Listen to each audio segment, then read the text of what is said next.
Hi everyone, Ananda here from Galactic Mystic. Moon void of course. Have you heard of this? What is it? And how can we use this information to our benefit? Let's talk about it.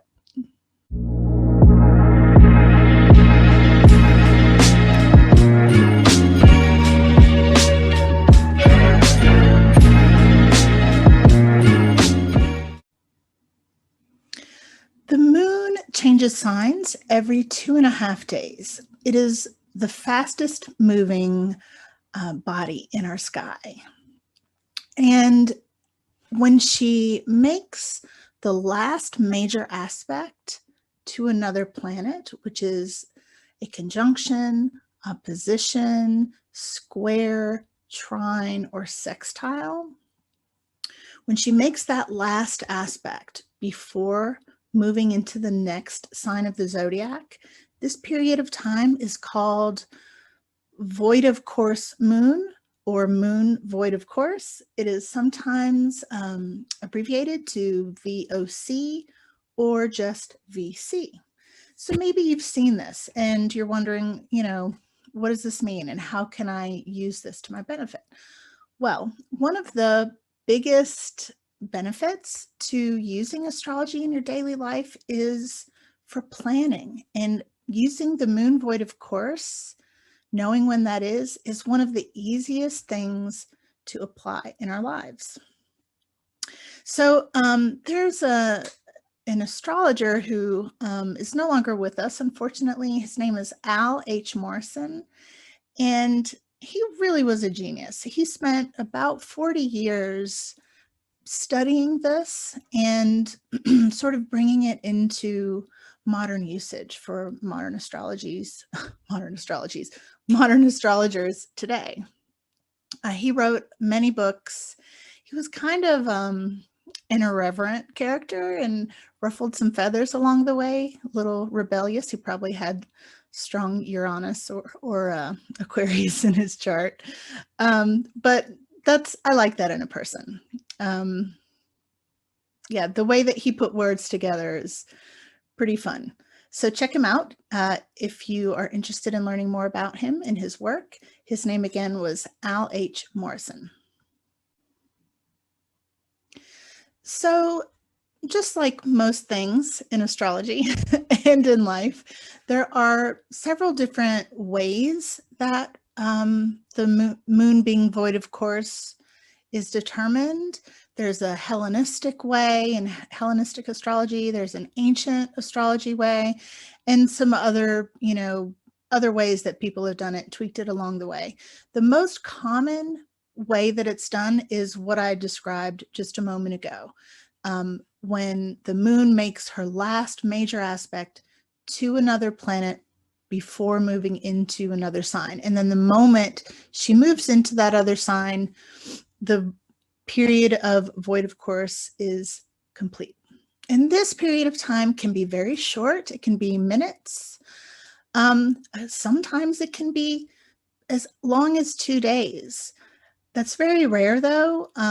Usually it's a very short period of time, maybe 20 minutes to a couple hours, but every now and then there will be a longer period of time where it's like 8 hours or 12 hours. And it's these times that are really good for us to know that that's what's happening.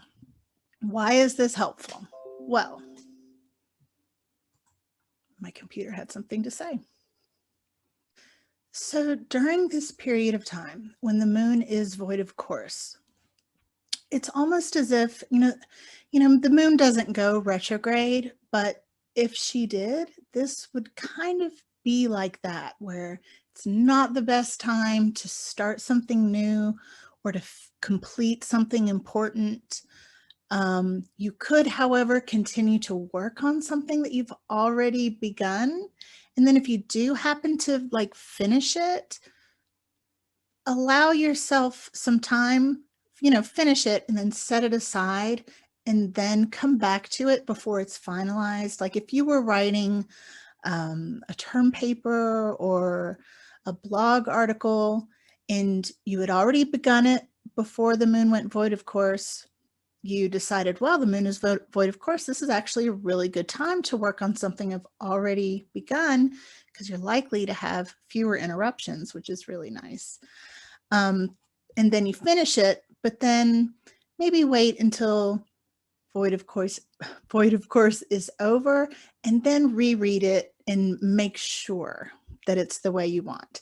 That's kind of a good example of how to use this energy. It's a really good time to play, sleep, meditate, sort of get out of the conscious mind. This is a period of time when the subconscious rules, and it affects everyone. So you might notice that people are a little out of touch, a little ungrounded, maybe feel sort of floaty. I think that Al Morrison called it a silly season, where, you know, it's best to not try to be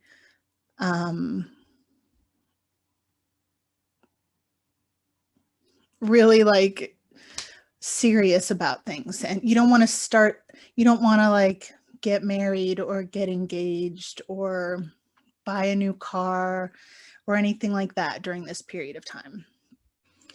So just as an example, I'm recording this video during the moon being void of course.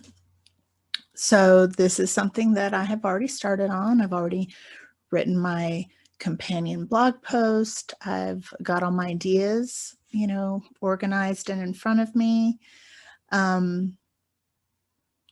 So even though I'm about to be finished, of course, with my finger quotes, finished recording, I am not going to edit this video until later so that I can finish it when the moon is not void of course. Practical. I like practical and easy. So, of course, in life, there are things that we don't have control over. Sometimes we can't control when things happen. So what do we do if there's something major happening and you just happen to notice that it is during the moon being void of course? Well, just like anything else, you know, with Mercury retrograde, same thing. We don't always have control. So it's best, if something has to happen during this period of time, just sort of get used to the idea that it may have to be revised or redone. It may not come of much. It may sort of end up being void like the moon was. And if we allow that flexibility to be a part of what we're doing, then it just makes things a lot easier. Yeah. So to be in accordance with the natural cycles, which is what astrology is all about, it's natural cycles, and knowing these natural cycles benefit us. So if you are interested in knowing when the moon is void of course, I invite you to follow me on social media. I'll put my the links for my Facebook and my Instagram below in the description box, because every Sunday, sometimes Monday, I will post when the periods of the moon being void of course are in that week, so that you can sort of try it out, pay attention, see how it feels. I don't know about you, but I really benefit from having a period of time that is scheduled to rest. Of course, can't always take advantage of it, but if I happen to notice, you know, it's in the middle of the afternoon, the moon is void of course, I'm feeling a little sleepy, I might just take a nap. I'm one of those people that would just keep going, and committing to being in harmony with the natural cycles helps me, and I get more rest in that way. So let me know if you, can you hear my dog snoring? He's like laying right at my feet, snoring really loudly. My pets always make their way into these videos somehow or another, whether it's a chicken or a dog. But I would love to know what you think about this. If you can feel it when it's happening. If you have any questions, let me know. And thanks for watching. I'll see you next time.